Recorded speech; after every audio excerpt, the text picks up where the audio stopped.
welcome to segment and angle relationships. Today we're going to start talking about some definitions that you're going to need to know. First thing, congruent. Looking at what congruent means, we've already talked about same size, same shape, but when we talk about in relationship to angles and segments, we're talking about length. So, what I want you to look at, we have two congruent segments here. I want you to understand the markings when we have a diagram that we just put a little tick mark in there to show that those segments are congruent or have the same length. When we look at angles, we put an arc in both of those. And that shows that these angles, even though we don't know their measure, we know they're congruent, so they have to have the same measure. Two line segments are congruent line segments if and only if they have the same measure. Next thing, we've already talked about midpoint as well, that it's got to be the point in the middle. But please remember, that means that those two segments formed here, the AM and NB, are congruent. Thus, they have the same length.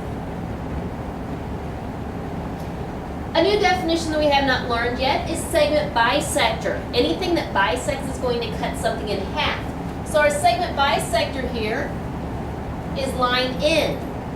It bisects segment PR because it's going through the midpoint of PR. So it's cutting in half, which then would make PM congruent to MR. So a segment bisector cuts something or your segment in half. The next one is your angle bisector. Bisect again means it cuts it in half. So an angle bisector, so this line right here is your angle bisector.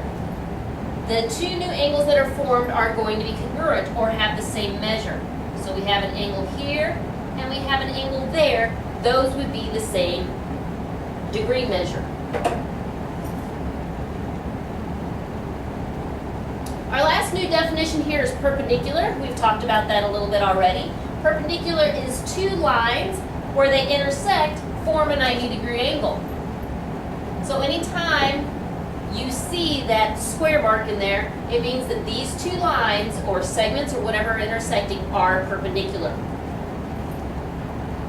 So first thing I want to go over is when we look at a diagram here, see which one of our vocabulary words that we can come up with to describe this. First thing I see is I have a square mark there, and we just talked about that meant that we have a couple things that are perpendicular. So what we can say here is that line, or let's call it ray AB since it starts there. BA, because it starts at B and goes through A, is perpendicular to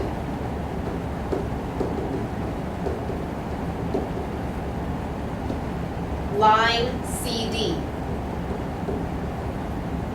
Now one other thing I do want to show you, there is a symbol. Instead of writing out the long word perpendicular, you can draw an upside down T, and that means the exact same thing.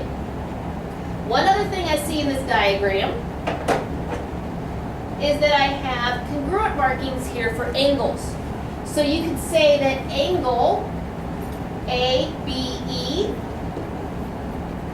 because remember we said our vertex has to be that middle letter, so you have to call it ABE, is congruent, so we have the equal line, or the equal sign with the wavy line over it, which stands for congruent, to angle EBC.